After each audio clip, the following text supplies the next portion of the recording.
Assalamualaikum warahmatullahi wabarakatuh. Bismillahirrahmanirrahim. Innal hamdalillah nahmaduhu wa nasta'inuhu wa nastaghfiruh wa na'udzu billahi min shururi anfusina wa min sayyiati a'malina. Man yahdihillahu fala mudilla lahu wa man yudlil fala hadiya lahu.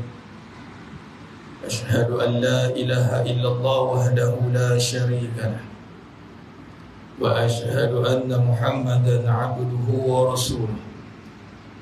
Allahumma salli ala sayyidina Muhammad wa ala ali sayyidina Muhammad. Rabbi yassir wa la tu'assir bitammim bil khair. Rabbi shrah li sadri wa yassir li amri wa hlul 'uqdatam min lisani yafqahu qawli. Allahumma iftah 'alaina hikmataka wa anshur 'alaina min khazaini rahmatika ya arhamar rahimin. Wallahu alladzi la ilaha illa huwa 'alimul ghaibi wasyahada huwa ar-rahmanur rahim. Wallahu alladzi la ilaha illa huwal malikul quddus. Al-malikul quddus as-salamul mu'minul muhaiminul azizul jabbarul mutakabbir. Subhanallahi amma yushrikun. Huwallahul khaliqul bari'ul musawwir lahul asmaul husna. Yusabbihu lahu ma fis samawati wal ard wa huwal azizul hakim. Wala hawla wala quwwata illa billahil aliyyil azim. Wala manja minallah illa ilayhi amma ba'd. Ayyuhal mu'minun bittaqullah.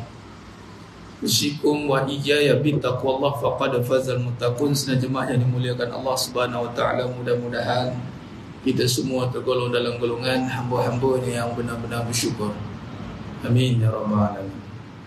Alhamdulillah, syukur pada Allah Subhanahu wa taala pada malam yang penuh barakah ni dapat lagi kita bersama di dalam suasana ketaatan yang ini, duduk dalam raudhah min riyadil jannah, taman-taman syurga.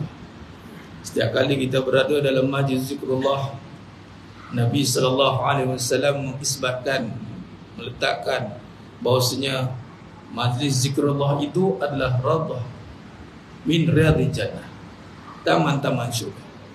Dan alhamdulillah mas sekalian, Allah pilih kita untuk duduk dalam taman syurga, sebagaimana untuk masuk ke syurga Allah Ta'ala itu adalah pilihan Allah Ta'ala dengan rahmat Allah Subhanahu Wa Ta'ala. Sebagaimana nak masuk syurga bukan hanya dengan amalan kita, dengan diri kita, tapi dengan rahmat Allah Subhanahu Wa Ta'ala. Begitulah nak masuk majlis ilmu ni mas sekalian. Maka sesiapanya Allah rahmati dirinya itu, maka Allah akan permudahkan dia untuk beramal kepada perkara-perkara yang diridai oleh Allah SWT. Jadi alhamdulillah permulaan hari kita ini maghrib kita bermula dengan ketaatan, alhamdulillah. Kadang-kadang kita terlepas pandang maghrib ini adalah hari permulaan kita. Kita kena jaga permulaan kerana ia sangat berkaitan dengan pengakhiran. Walaupun pengakhiran seseorang itu diberi peluang tanpa berkait dengan permulaan dia bagaimana. Mungkin dia seseorang itu, si fulan itu bermula dengan mungkin khilaf. Namun pengakhiran hidupnya Allah bagi dia satu pengakhiran yang baik, husnul khatimah. Namun setiap pengakhiran yang baik pasti Allah berikan kembali permulaan yang baik dalam hidupnya. Maka setiap hari ada permulaan. Maka kalau kita boleh konsisten istiqamah dalam permulaan itu, maka mudah-mudahan ianya sebagai tanda untuk pengakhiran yang baik. Amin ya rabbal alamin. Bukan senang nak meninggalkan kesibukan dunia. Bukan senang mas sekalian. Asar tu kita dah habis tenaga dah. Pagi tu kita celik mata bergegas untuk urusan Dunia kena niat jadi akhirat. Tak kena niat jadi dunia. Bila dunia, sia-sia je mas. Jadi nak jaga niat agar dunia itu kita gunakan untuk akhirat. Kalau benar niat kita, pagi-pagi kita celik mata untuk cari harta tu sebab akhirat, maka pastikan asar, maghrib dia buktikan dia tak terkesan dengan dunia dengan mengadakan diri dia di rumah Allah. Tapi bukan perkara yang mudah mas. Kita letih. Nak datang time maghrib, kadang-kadang itu waktunya very tight, orang Jawa kata. Waktunya conjunction. Hewaya. Hara waktu petang, dah pertukaran siang ke malam. Waktu itulah segala bala keluar. Jin, setan semua duk beraksi malam kan. Jadi nak meloboskan diri, nak menembuskan diri, khalifah lelaki khususan, wanita tak ada halangan. Nak datang boleh, tiada halangan. Afdal tempatnya di rumah. Tapi nak datang tiada halangan. Apatah lagi dalamnya ada majlis ilmu. Nak pula ilmu pula yang wajib tauhid, lagi digalakkan. Tapi nak cerita kaum lelaki, ar-rijal, rijal yang qawam, pemimpin, nak pimpin diri dia, maghrib datang kerana nak buktikan dia tak terkesan dengan dunia. Ini bukan satu perkara yang mudah. Dua waktu yang kita kena perhatikan sebelum maghrib itu asar. Atau asar tu dah reminder, dia panggil solat wusta. Bapa wusta? Sebab dia jadi tengah. Kalau ikutkan asar ni dah penutup, kira daripada mana? Daripada maghrib, isyak, subuh, zuhur, asar. Asar ni penutup. Tapi kita duk faham daripada subuh. Tak apalah, kira pada subuh. Subuh, zuhur, asar, maghrib, isyak. Asar dia tengah, wusta. Dan dalam kiraan waktu pula, subuh jadi tengah balik. Maghrib, isyak, subuh, zuhur, asar. Subuh dan asar ni, itu dia panggil solat wusta. Kedudukan dia tengah-tengah. Tengah-tengah ni apa? Atas pagar maksudnya. Tapi kita tak kata atas pagar. Al-A'raf dia panggil atas pagar. Saya kiri pun tidak, kanan pun tidak, Ustaz. Tak boleh. Kita kena cenderung ke mana? Kalau kanan, selamat. Yamin, ashabul yamin. Kalau ashabul shimal, uyuk balik awal kan? Cenderung dia. Jadi asar ni nak cenderung ke kanan ke kiri. Kalau cenderung ke kanan, maghrib dia buktikan di masjid. Kenapa maghrib bukti di masjid? Innama ya'muru masajidallahi man amana billah. Hanya sahaja yang layak mengimarahkan rumah Allah itu adalah orang yang beriman. Ila akhir ayat. Iman ni je mas sekalian. Betul batang dengan tajuk kita nak bincang ni. Dalam syarah hakikat kehidupan, kita nak bincang nilai dunia dan seisinya. Kita masuk perbincangan nilai dunia dan seisinya. Disebut tentang iman, orang beriman ni apa? Pertama dia percaya pada Allah dan hari akhirat. Man amana billah wal yaumil akhir. Bila sebut wal yaumil akhir, tiada istilah wal yaumid dunya wal akhirah, tak ada. Orang beriman ni ada satu hari dia dalam hidup dia. Hari dia apa? Hari akhirat. Hidup di dunia tapi hari dia hari akhirat. Macam mana tu? Dia hidup kat dunia tapi timing dia kiraan akhirat. Sebab apa? Setiap perkaranya dia buat di sini, habuannya di sana. Setiap benda yang dia buat di sini, kesannya kat sana, bukan kat sini.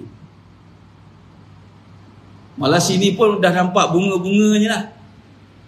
Jadi tak adalah cerita dunia sebenarnya. Orang beriman dia percaya pada Allah dan hari akhirat. Dunia ni mata'ul ghurur, kata Allah. Dia transit. Jadi nak faham transit ni kena orang beriman. Dan disebut tentang iman jemaah yang muliakan Allah Subhanahu Wa Taala. Dalam penyataan, dalam pengakuan, mengaku kita jadi orang beriman, kena mengakulah. Tak boleh kata tak mengaku, tak boleh. Tapi setelah pengakuan datanglah cobaan. Amantu billah. Qalu amanna. Allah kata dalam surah Al-Ankabut ayat 2. Qalu amanna. Kemudian selesai setelah kita kata amanna, aku beriman pada Allah, apa yang berlaku selepas itu? Wahum la yuftanun. Kemudian kamu dibiarkan tiada cobaan. Yang kita lakukan jemaah sekalian, solat dan seluruh amalan syar'iyah, syarat yang zahir nampak, itu suruhan Allah. Tapi terjemahan iman itu bukan sekadar yang kita nampak zahir, tapi Allah nak pastikan bagaimana terjemahan iman. Maka terjemahan iman itu ketika ujian, ketika cobaan. Maka cobaan akan menentukan, menanda aras nilai iman dia. Siapa yang nilai? Allah, bukan kita, bukan manusia, Allah SWT. Jadi penterjemahan iman diterjemahkan dengan cobaan. Cobaan dalam rupa bentuk apa? Bisyarri wal khair, buruk dan baik, dua-dua cobaan. Yang diletakkan dalam satu perbincangan ujian. Macam ni nak SPM kan, SPM bulan peperiksaan, dia panggil lah bulan peperiksaan lah. Bulan tu je lah, lebih tu habis lah. Sijil Pelajaran Malaysia. Tu ujian peperiksaan. Subjeknya tu cobaan. Subjek sains, subjek math, bahasa Melayu. Tu cobaan. Tu cobaan. Pada dulu perkataan ujian, walana beluannakum, walana belukum. Tu ujian. Tapi dalam bab cobaan Allah gunakan fitnah. Bisyarri wal khair fitnah. Fitnah cobaan. Dia lebih spesifik. Ujian umum. Jadi kalau ujian kehidupan, dia bukan bulan ujian, tak ada bulan ujian. Tahun ujian, tak ada tahun ujian. Habis sepanjang hidup ujian. Baru kita faham. Kita sedang menduduki ujian ke? Ya. Jadi apa ciri orang yang menduduki ujian? Buat persiapan lah. Nak jawab soalan. Nak jawab soalan dengan apa? Dengan kefahaman. Kefahaman, ilmu yang akan jawab soalan tu. Nanti tanpa ilmu, walaupun dia beramal tapi tak ada ilmu, itu sebab itu tertolak tu. Sebab pensyarah ataupun cikgu dia buat soalan, dia nak kita jawab lisan ataupun tulisan. Dia tak tengok perbuatan, kata nanti dulu. Qulubikum.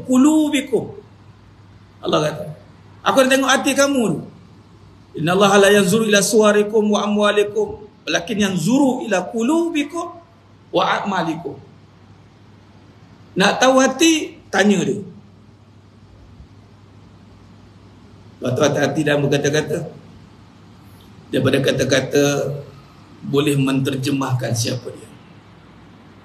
Sebab tu Nabi kata, diam lebih baik. Diam atau berkata baik, au liasmu. Sekali dia buka, tuan-tuan, siap. Meter reading jalan. Terap. Satu, kedua, nampak dah hatinya apa. Takkan boleh nampak dengan kata-kata. Ya, Nabi kata, macam mana? Tak adalah istilah mulut jahat hati baik. Tidak. Tak ada istilah. Habis Ustaz, kalau mulut baik hati jahat, munafik. Mulut baik hati jahat, munafik. Habis tu, kalau mulut jahat, hatinya jahat lagi. Sebab apa? Muka pintu, kita diri depan muka pintu. Pintu tu mulut. Diri depan pintu dah bau busuk dah. Adakah jemaah sekalian beranggapan bila masuk dalam bau wangi? Tidak. Silap ke bulan dalam lebih busuk. Sebab apa? Ada bangkai di dalamnya. Padahal buka pintu bau busuk. Ada bangkai. Peliklah buka pintu bau busuk dalam bau wangi. Peliklah, takkan jumpa lah. Ataupun masuk buka aroma tu aircon, macam Masjidil Haram bagi contoh kan, Masjidil Nabawi kan. Masuk-masuk aroma dia bang, lagi dalam lagi kuat. Tengok-tengok bukhar berasap dalam. Dia bawa, oh ini yang buat bau sampai keluar tu. Tu yang sampai ke ujung pergi tu. Bauan, wangi-wangian ni dalam Syama'il Muhammadiyah ada 4 wangian. Kita buka, Nabi bagi tahu wangi-wangi ni terjemahan syurga. Sambil tu ingat. Perjalanan nak bau syurga 500 tahun perjalanan boleh bau dah. 500 tahun tu kan kiraan dunia. 2 sifat manusia yang takkan cium bau syurga. Itulah dayus. Lelaki yang dayus, yakni redha akan maksiat isteri. Jangan salah faham dayus lah. Kadang kita dah tegur isteri buat tu kita lepas tangan.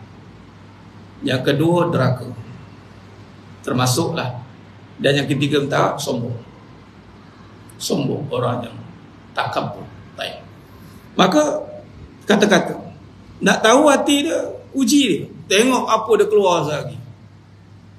Cukup takut. Sebab tu kena lazimi hati tu dengan ingat Allah. Agar keluar tu langgar batu Allah.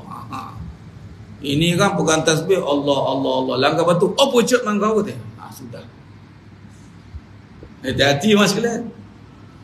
Kalau opucuk tu mangkau hidup lagi boleh betul kan. Opucuk tu kalam terakhir kan apa jadi?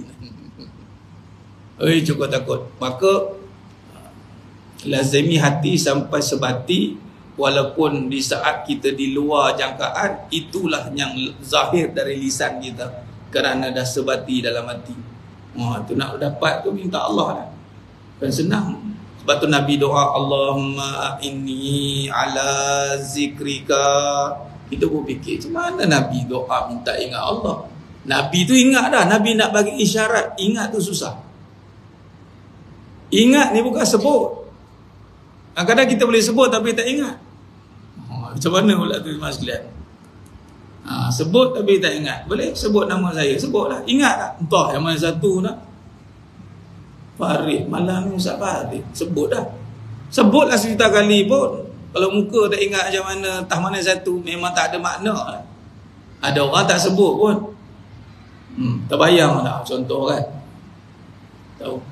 Macam gitu. Tapi sebaiknya selari. Ingat dan sebut. Diingat lalu dia buat selari. Jadi sebenarnya yang mulakan Allah SWT. Maka ujian ini membawa kepada perbincangan bila kata nilai dunia dan sisinya. Maka sudah pasti orang beriman dia kena kenal dunia ini, kerana keyakinan dia adalah pada Allah dan hari akhirat, bukan pada dunia. Maka dalam syarah perbahasan tentang iman yang membawa kepada amanna ataupun amantu billah, dalam perbahasan sifat 20 kita Ummul Barahin, Al-Imam Sanusi rahimahullah ta'ala alaih, di ketika mensyarahkan perbahasan al-wujud, yakni sifat nafsiyah, Al-Imam Abu Hanifah, Imam Abu Hanifah mengisyaratkan al-wujud bil makna amantu billah, yakni aku beriman kepada Allah. Imam Ahmad bin Hanbal mengisyaratkan al-wujud bil makna al-mawjud, yang ada. Jadi aku beriman kepada Allah bahawasanya yang ada hanya Allah. Dunia diadakan. Kat sini kita nak syarah dia. Bagaimana kita nak mendepani keadaan dunia yang mesti inilah awalan. Sebelum kita nak terus beramal, kita kena tempat beramal dulu. Tempat kita nak beramal ni dekat mana? Dunia. Dunia ni apa? Kalau tempat tu kotor, mas sekalian, antara perkara yang kita akan belajar sebelum kita nak mula segala amalan, at-taharah, bab suci. Bersih daripada tempat diri, tempat dan pakaian. Tempat-tempat. Pakaian satu tengok, diri satu lah. Diri satu, pakaian tengok. Tak ada apa. Okey, clear. Tempat. Jangan main bubur bentang je tengok, tiba ada najis. Tak boleh. Tempat kena bersih. Tengok ada tak cicak. Jangan dilenyek kat situ lah. Betul kan? Cicak. Tengok. Dia kena nampak. Awak nak buat, ngelak lah. Ngundur sat kalau belakang kata kan. Tapi sebelum nampak, ambil sapu. Biasa kalau sini tak ada nampak. Sebab ada aircon kan. Cicak semua kesejukan. Jadi tak ada lah. Jadi kalau dulu ada dia penyapu kecil tu kan. Penyapu kecil tu famous tu. Sapu apa tu? Tak cicak. Najis tu nampak main. Kan? Jadi dunia ni tempat apa? Dalam perbahasan nilai dunia dan sisinya kita akan bawa dalil nas yang qat'i. Sebab apa kita kena tahu tempat dunia? Sebab tempat kita tak nak kita percaya dengan dia. Sebab kita nak percaya kepada Allah dan hari akhirat. Dunia bukan tempat kepercayaan. Tapi hari ini manusia percaya dengan dunia. Walhal Allah kata dunia ini mata'ul ghurur, penipu. Jangan salah faham. Bila kata tak percaya dengan dunia, dia pun buang dunia. Buang dengan arti kata tak percaya. Aku tak percaya. Buang katanya. Itu bukan tak percaya. Itu dah ditipu. Dah ditipu, dia kecewa. Dia buang lah. Dia kena faham perbahasan tu. Kerana ianya perkara yang kita guna hari-hari. Kadang-kadang kita tak nak kupas dia. Kita mungkin tahu kita jangan kejar dunia. Kadang-kadang bila kita percaya, kita kejar juga. Ni boleh ubah hidup aku ni. Kejar juga. Tapi kalau tak kejar sekarang, Ustaz, kita nak mula dia orang kata apa, ada kekeliruan. Dia syak kat situ. Ustaz pun datang, boleh tahan bawa dunia juga. Ustaz menunggang dunia ni lah. Kan? Ada satu viral tu, tak tahulah viral tu betul ke tidak. Nama pun viral kan, wallahu alam lah. Kedudukannya sahih ke, maudhu ke, wallahu alam. Tapi kita cerita dululah kan. Tapi nampak gaya sahih cerita tu. Sebab ada ramai orang share. Tapi sekarang dah tengok dah tak ada. Ada seorang ustaz ceramah. Dia satu program lah, majlis.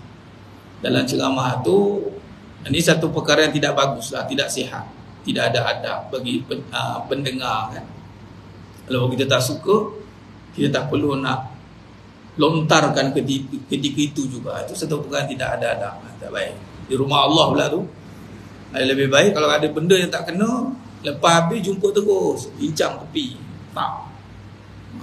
Apa yang dinyatakan jemaah tu dia bangun. Ketika tu ustaz tu bagi nasihat, jangan kejar dunia tuan-tuan. Dah usia-usia 50, 60 ni, ingat akhirat banyak-banyak.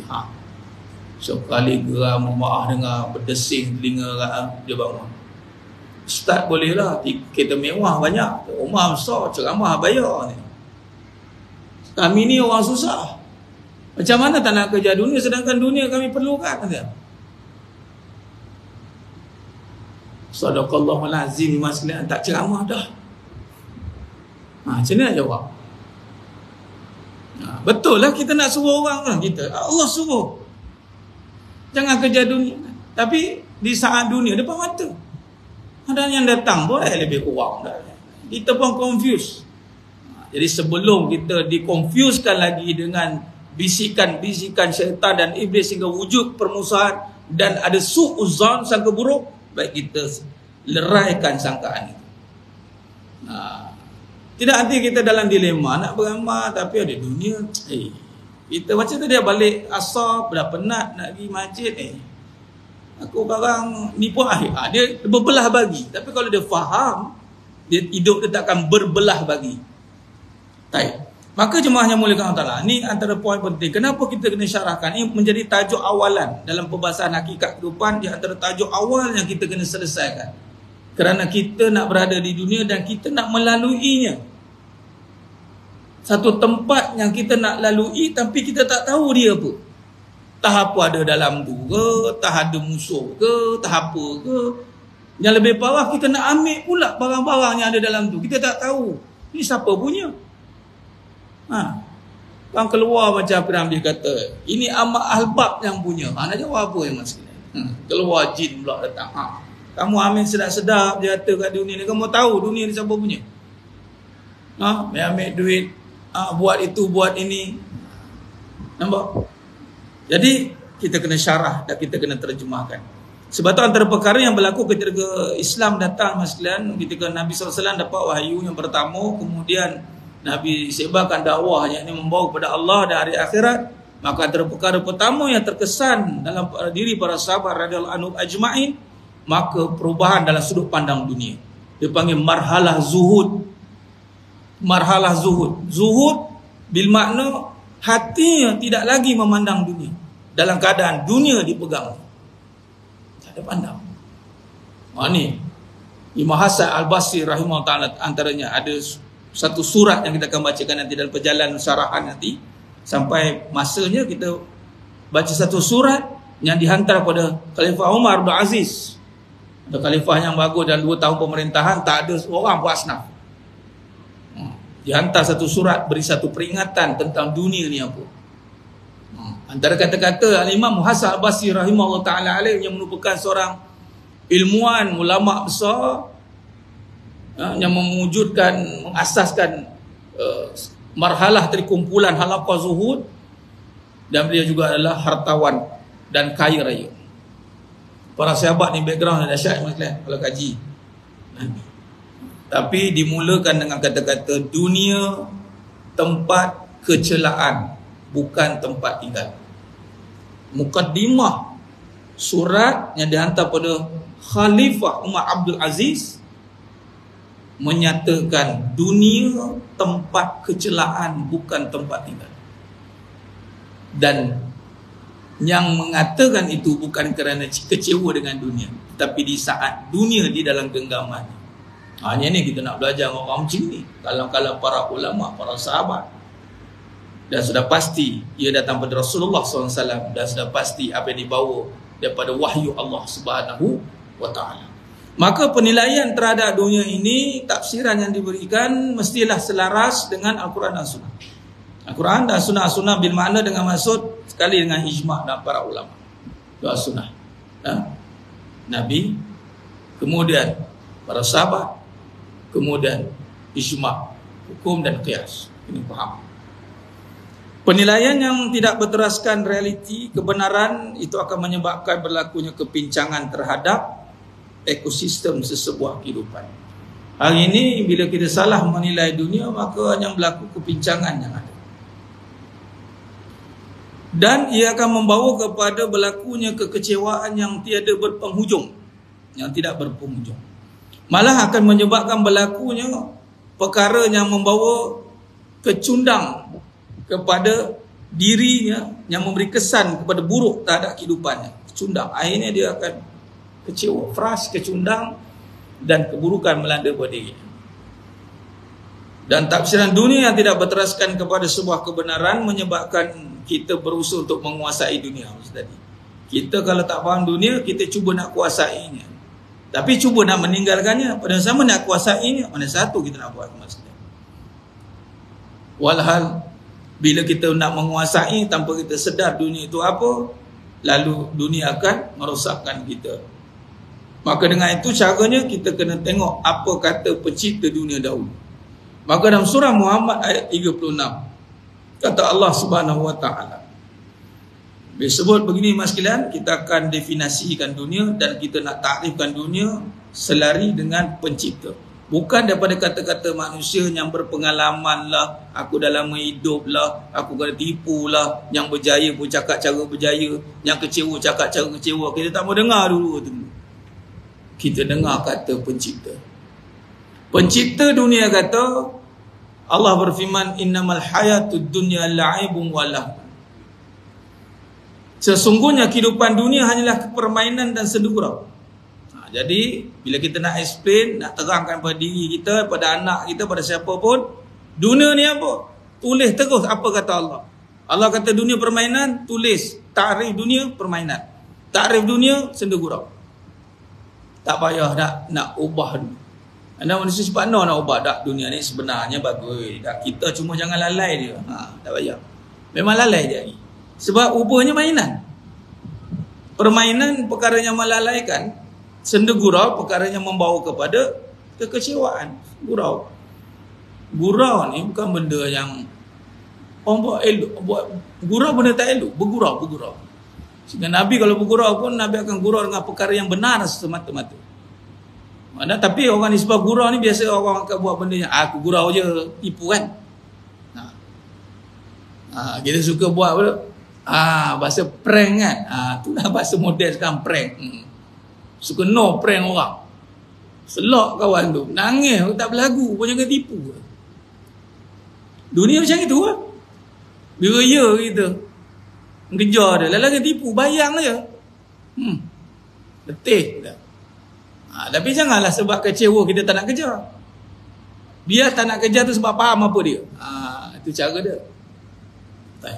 Wa in tu'minu wa tattaqu yu'tikum ujurakum wa la yas'alkum amwalakum.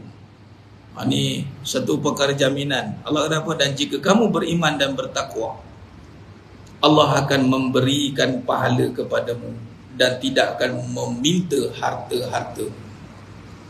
Surah Muhammad ayat 36. Jadi makna kata di sini kita dapat tarif dunia ni permainan seni gurau. Saat lagi kita ibrahkan dia, kita tadabbur dan kita tengok apa pengajaran. Kalau tafsir kita kena rujuk satu-satu. Tapi biasa ibrah, tadabbur dan pengajaran mesti tak lari daripada tafsir. Biasanya kita akan rujuk dulu. Cuma kita tengok secara literal, secara ringkas, kita faham dah permainan dan seni gurau ni kita boleh ambil pengajaran. Baik. Bagai contoh permainan, benda yang tidak boleh dijadikan perkara tujuan, mainan kan. Kalau dah mainan pula, dia perlu dengan helah, penuh dengan tipu helah. Dan kalau mainan, kalau kita kaitkan dengan katalah bola kan. Kalau bola, main bola, bukan bola tu yang kita nak, gol tu yang kita nak. Ada trik dia. Orang tak ambil bola simpan tak. Bola tu alat untuk dapatkan jaringan. Jaringan tu yang nak, jaring tak nampak. Dari segi sebelum main tu tak nampaklah bola tu, tapi jaring tu. Dunia macam itulah. Nampak kena guna duit kan? Sebenarnya bukan duit tu yang kita nak. Pahala. Macam itulah. Goal kita apa? Pahala. Tapi yang kita nak gunakan duit. Jadi kena bola lah. Kalau kita boleh syarah kita peganglah benda tu.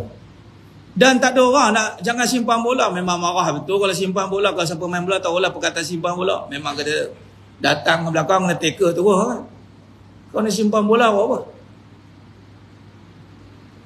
Dah lah simpan bola, makan seorang pula tu. Gelecek seorang. Geram tu dia ni. Kawan satu tim. Passinglah sikit kat aku. Passing seorang sikit. Yang penting passing, pahala. Macam itu. Duit, bayangkan duit tu ibarat bola. Boleh tak boleh buat macam tu? Boleh lah. Kita nak pegang duit ke kita nak sepak duit? Bahasa sepak duit lah, sepak. Janganlah simpan duit tu. Alihkanlah dia satu aliran sampailah ke matlamatnya. Sehingga kita boleh cakap duit ni pahala tidak. Kalau duit tak jadi pahala, jangan sampai kita jawab tak tahulah pahala ke tidak. Kacau. Sebab ianya ditanya. Duit 2 kali kena tanya. Macam mana dapat, macam mana pergi. Tiba-tiba kita, ni duit ni buat apa? Wallahu alam. Balik awal kan. Duit ni buat apa? Jaminan masa depan. Habis, apa yang menjamin kamu? Duit. Itu belum masuk dalam bab akidah pula. Hari yang ke depan, hari akhirat, dijamin oleh siapa? Ke depan. Nampak? Di sini kita boleh pecahkan ni mas sekalian. Dan ini boleh dibincang dengan anak kita. Bawa dalil ni Al-Quran, bawa satu. Banyak lagi perbincangan ni. Dan Allah bagi tahu apa? Tu pahala. Jika kamu beriman dan bertakwa, dan takwa ini jaga iman tu, jaga kepercayaan yang bahawasanya kat dunia ini bukan tempat kita. Kita nak apa? Kita nak ridha Allah, nak pahala, maka Allah akan berikan pahala. Pahala tu yang nak, dan Allah tak minta harta-hartamu. Ini garis bawah mas sekalian. Islam ni Allah bagi satu kekayaan yang melimpah ruah sebenarnya. Islam. Kita bukannya satu orang kata apa, keadaan yang kita baru nak menang. Mas sekalian, Allah dah bagi kita memerintah dunia ni. Kalau kita kira sekarang ni dah masuk 2024, mula orang buat kiraan ini dah 100 tahun dah Ustaz. Ini akan tibanya masanya, mula dengan background muzik macam-macam lah. Ada pun jadi kalau dah bunyi, ready. Dalam bab nak bagi gempak nombor 1 lah. 3 Mac 1924 kan, dengan sekarang 2024, 100 tahun. Sebelum tu Allah dah bagi kita memerintah dunia 1300 tahun lebih. Tapi di saat umat Islam itu sendiri yang berada di dalam kelalaian dunia, maka berada di puncak, jatuhlah dia, boom. Bukan kerana musuh kuat, tapi kerana kita yang lalai. Kuasa Islam, pemerintahan yang terakhir tumbang Aceh, kau boleh rujuk Aceh, ditumbangkan bukan dengan serangan peluru, maksud isyarat belum, tapi ditumbangkan dengan kerana kedangkalan ilmu kita dah lalai. Orientalis barat yang bernama Abdul Ghaffar, dia belajar Islam sampai jadi mufti. Dia masuk dalam kumpulan orang Aceh ni, dia tabur tentang kepahaman yang salah, dia lalaikan. Bagi apa yang dia pernah, ini strategi. Dia pernah gaji, bagi pergi haji. Dia pernah pergi umrah, bagi pergi umrah. Jangan lawan dia. Tapi alihkan perhatian dia. Tumbang masalah. 30 tahun beriti nak ambil waktu tu, tak lepas-lepas. Lalu diserang dengan pemikiran. Kita panggil lalu azan dulu.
لا إله إلا الله محمد رسول الله صلى الله عليه وسلم والصلاة والسلام اللهم صل على محمد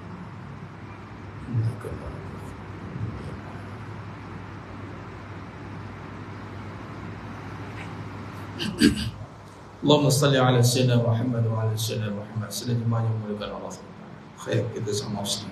Yang kita buat kesimpulan. Surah Muhammad ayat 36. Antara dalil yang kita nak mula syarahkan dunia dan seisi. Allah tak minta harta-hartamu. Memang umat Islam sekalian, memang Allah bagi memerintah dunia. Kalau kira yang paling yang terdekat ni lah 100 tahun lah baru kita jatuh pun. 100 tahun lah baru kita hilang tampuk kekuasaan berbanding ribuan tahun, 1300 lebih. Allah bagi kita memimpin dunia. Kita bukan kuasa yang baru nak rasa kuasa. Kita nak mengembalikan kuasa yang pernah diberikan oleh Allah yang Maha Esa suatu ketika dahulu. Dan memang Allah bagi dunia ni untuk dimakmurkan. Dan memang ayat ini jelas Allah tak meminta harta-hartamu Allah bagi, Allah tak ambil.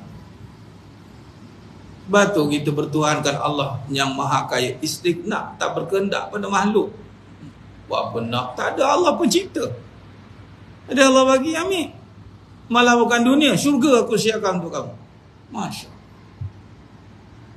Dan pengajaran untuk kita ambil tiba juga Mas Kelam, kita lihat bagaimana Allah ni memang bagi sungguh.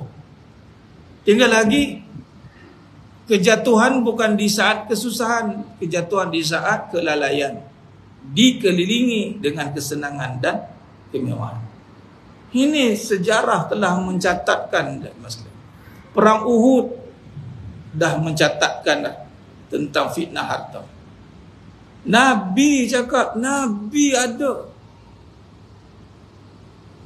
Saya ni sampaikan saja kalam Nabi, kalam qala Rasul, qala Allah. Nabi cakap jangan turun, turun juga. 70 syuhada tengok kesan, mandi darah Mas sekalian. Harta ni penangan, bukan kecil anak Mas sekalian. Dan Nabi kata juga, inna likulli ummatin fitnah wa inna fitnah ummati al-mal. Jelas hadis sahih. Setiap umat ada fitnah, cobaan. Dicubakan dengan Fir'aun, dicubakan dengan Namrud. Kita dicubakan dengan harta. Dan Allah tak minta harta, Allah bagi. Surah Sabah boleh tengok. Surah Sabah ayat 15. Rujuk 15 sampai 20. Baca tentang satu-satu. Yang mana Allah bagi sesungguhnya negeri Sabah itu membuktikan kemurahan Allah. Baldatun thayyibatun wa rabbun ghafur. Di zaman Nabi Sulaiman alaihi salam. Bukan alang kepalang Allah bagi dunia, Mas. Jangan sesekali pandang, oh buat agama ni nak jadi lekeh cak ayam. Siapa kata?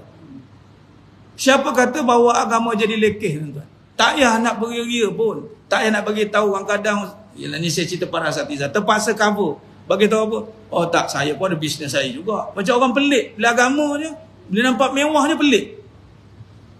Yang mewah ni dunia belaka, agama ni miskin apa-apa ke dana. Padahal agama ni Allah punya. Kalau Allah nak bagi kun fayakun, kau pandai lah nak bagi macam mana, jawablah dia dengan Allah. Tu je lah.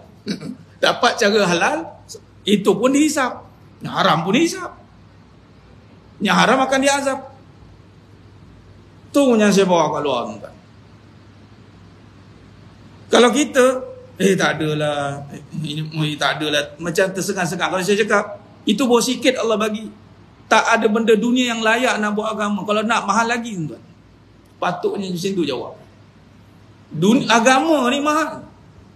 Tak ada satu dunia boleh bawa dia. Jadi tak nak terkesima dengan dunia. Patut lebih mahal daripada tu kena bawa. Permata nak bawa, takkan beg plastik tu. Ada orang jual permata pakai beg plastik merah bawa. Ni apa ni? Saya jual permata ni. Memang campak lombong tu, nampak gitu. Ni bawa lah. Bertahtakan apa permata. Ni cara nak bawa dunia. Kita kecilkan dia. Kadang-kadang kita rasa benda tu besar juga.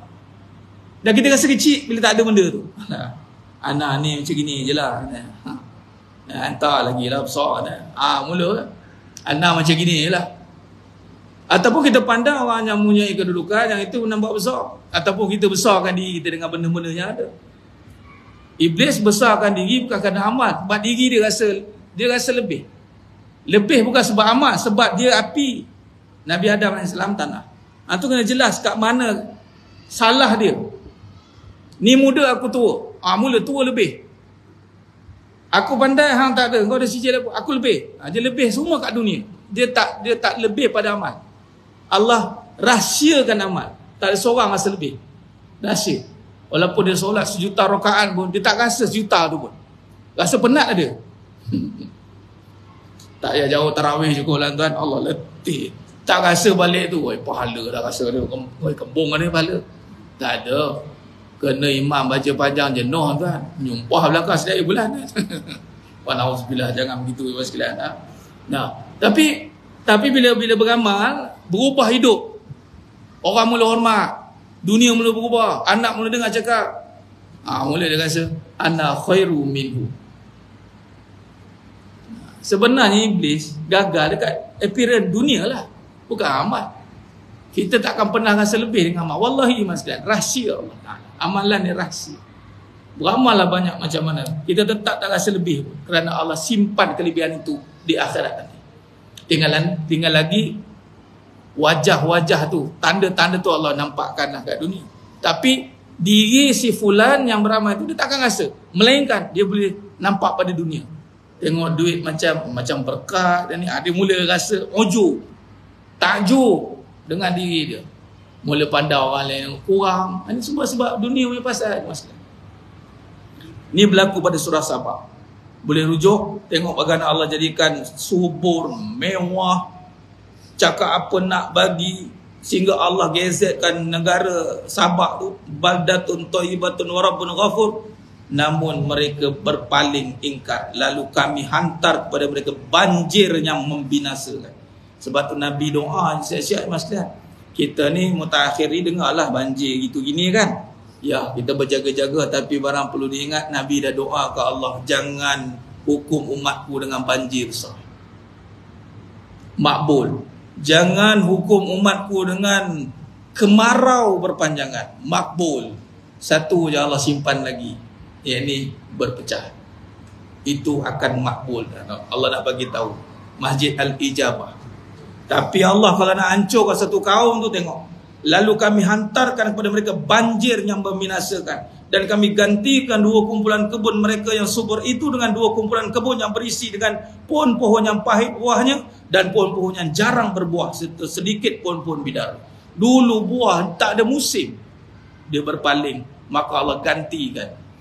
Kadang elok hidup aman damai. Kerana kita khianat dengan perdamaian itu, jangan terkejut kalau berlaku beberapa perpecahan, pergaduhan, kerana kita tak syukuri nikmat kedamaian. Hati-hati. Batu dunia ni kita perhalusi. Bagi contoh kesimpulan, kenapa mudah berpaling? Mudah. Saya suka bagi tamsilan begini. Kita lihat pada diri dan perjalanan.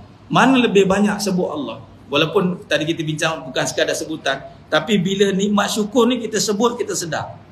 Mana banyak lebih sebut Allah? Ketika sakit atau sihat? Tak jauh lah. Kaki sakit, tak jauh saya Allah uji kaki sakit bulan lepas. Tisu koyak kat tumit, menyerit, menyerit jalan. Orang kata gaut ke Ustaz? Gaut. Muka gaut ke aku ni. Jalan sikit Allah. Allah. Sakit banyak Allah. Terus ratib terus. Bila sihat, naik jalan mana? Pergi mana kita kata? Tegak kata tu. Ya Rab, mudah je kita berpaling. Patut sihat, Alhamdulillah. Ya Allah, Alhamdulillah. Banyak jugalah macam mana sebut Allah time sakit tu banyak. Time sihat lagi banyak yang sebut. Ya Allah. Inilah benda yang kita perlu syarah dalam hakikat kehidupan ni. Wallahu a'lam sekalian, kita akan sambung lagi dari dalil yang banyak kita nak huraikan nanti insya-Allah dalam perbahasan hakikat kehidupan. Mohon ampun maaf daripada saya kekurangan, terkadang itu kurang bicara dan penyampaian. Hanya Allah Taala sajalah yang mampu menyempurnakan perbahasan kita pada malam yang penuh barakah ni. Aku qouli hadza wa sallallahu alaihi wa lakum wa bila taufiq wal hidayah. Wassalamualaikum warahmatullahi wabarakatuh. Tangguh dengan tasbih kafarah dan surat Nas. Barakallahu wa bihamdika asyhadu an la ilaha illa anta astaghfiruka. Bismillahirrahmanirrahim. Assalamualaikum ila ladina amanu wa tawasaw bil haqq wa tawasaw bis sabr. Wallahu a'lam bis shawab.